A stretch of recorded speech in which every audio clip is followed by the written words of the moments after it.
Hi! Hello! అందరూ బాగున్నారా? మేమైతే చాలా చాలా బాగున్నాం. మీరు గూడా బాగుండాలని మనస్ఫూర్తిగా కోరుకున్నాం. Welcome back to my channel RKS vlogs.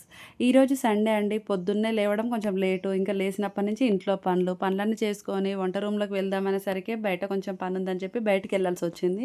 అందుకని ఇంట్లో వంట చేయకుండానే నేను బయటికెళ్ళిపోయాను. బయట నుంచి వచ్చేసరికి 1:30 అయిపోయిందండి. అప్పటికే మా పాప అయితే చికెన్ వండేసింది. ఇంకా దాంతోటి లంచ్ అయితే కానిచ్చేసాము. లంచ్‌లోకి చికెన్‌తో తినేసాము. అయిపోయింది. మంచిగా పుంటికూర తెచ్చాడు. దాన్ని చూడగానే నాకైతే మంచిగా మటన్‌తో వండుకొని తింటే బావుంటుంది గదా అని నేననుకున్నాను. లేదా బోటితోనన్నా వండుదాం అనుకున్నాను. కానీ అవేమీ వద్దని మా ఆయన మంచిగా పచ్చడి చేయమన్నాడు. పచ్చడి అనంగానే నాకు అసలు ఇంకా ఏడుపే వచ్చేసింది. ఏంట్రా బాబు! నేను ఒకటి అనుకుంటే ఒకటి జరిగింది అని.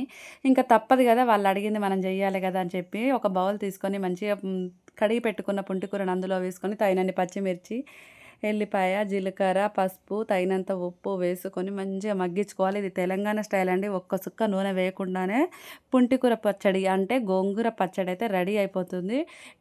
టేస్ట్ కూడా నెక్స్ట్ లెవెల్ అండి. చాలా చాలా బావుంటుంది. నేనైతే ఇలా చేస్తుంటాను. ఒక్కొక్కరు ఒక్కొక్కలాగా చేస్తుంటారు. నాకు నచ్చే విధానం అయితే ఇది. పని తొందర అయిపోతుంది. ప్లస్ టేస్ట్ కూడా బావుంటుంది.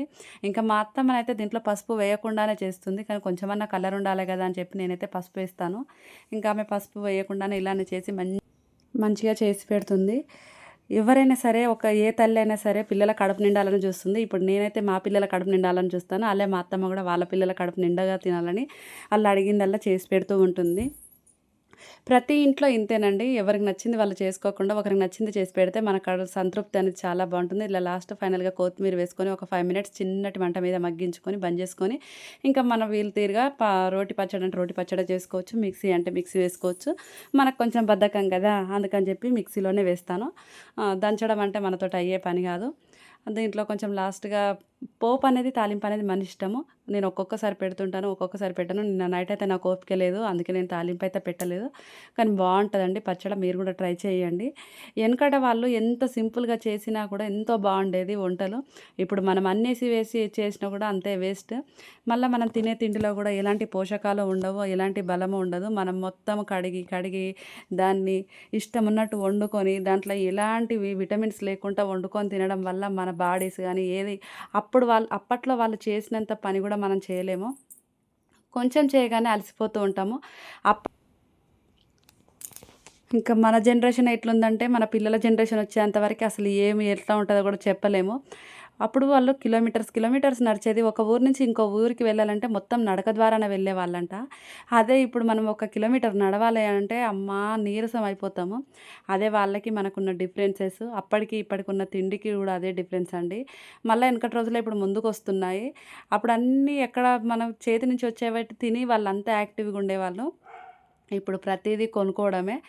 రొట్టెలకని చెప్పి ఎక్కడెళ్లి చూసినా గూడా అప్పటివే ఇప్పుడు మొత్తం రిపీట్ చేస్తున్నారు. ఇంకెంతవరకు హెల్త్ బావుంటాయో చూద్దాము. అప్పుడు ఏ ప్రాబ్లమ్స్ లేకుండా ఎంత మంచిగా ఉండేవాళ్ళో ఇప్పుడు ప్రతి ఒక్కరికి, ఏ ఒక్కరికి చూసినా షుగర్ అని, డయాబెటిస్ అని, థైరాయిడ్ అని ఎన్ని హెల్త్ ఇష్యూసో అసలు చెప్పలేము. కానీ మన హెల్త్‌ని మనం గూడా చూసుకోవాలనంటే కొంచెం మంచి ఫుడ్ అయితే తీసుకోవాలి కంపల్సరీగా. ఇప్పుడు పుంటి కూరలోనైతే ఐరన్ చాలా ఉంటుందండి. దీనివల్ల మనకు బాగుంటుంది. కానీ తెలవని వాళ్ళేందంటే ఐరన్ తినగానే కాళ్ళ నొప్పులొస్తాయి అది ఇది అని చెప్తారు. అలా ఏం కాదు. ఐరన్ అయితే కంపల్సరీగా దీంట్లో ఉంటుంది. అందుకే పుంటి కూరను తింటూ ఉండాలి. మేమైతే పుంటి కూర అని అంటాము. దీన్ని మామూలుగా గోంగూర అంటుంటారు. మాకు తెలిసిన పద్ధతిలోనైతే నేను ఇలా చేశాను. లాస్ట్‌కి మిక్సీ పట్టేసాను. దీంట్లోకి ఒక ఉల్లిపాయ సన్నగా కట్ చేసుకొని వేసుకొని పచ్చిది ఫ తాలింపనేది మన ఇష్టమనండి. నేనైతే ఒక్కొక్కసారి పెడుతుంటాను. లేకపోతే లేదు అని చెప్పాను గదా! నాకు నచ్చినప్పుడు పెడతాను. లేకపోతే లేదు. ఇప్పుడు టేస్ట్ అయితే సూపరుంది. అందుకని నేను తాలింపు ఏం పెట్టట్లేదు. సరిపోతుందిలే. లాస్ట్ ఫైనల్‌గా ఈ పుంటి కూర పచ్చడి రెడీ అయిపోయింది. అలానే వేడి వేడి అన్నంలోకి మా వారైతే యేసుకొని కడుపు నిండా తిన్నారు. లాస్ట్ ఫైనల్ ఇదేంటి అనంటే నూనె లేకుండా చేయడం వల్ల ఇది 3, 4 డేస్ ఉన్నా మనకు పచ్చడనేది ఖరాబే గాదు. మనం ఫ్రిడ్జ్‌లో గాకుండా బయట స్టోర్ చేసుకున్నా అసలు ఖరాబ్ అవ్వదు. అంత బావుంటుంది.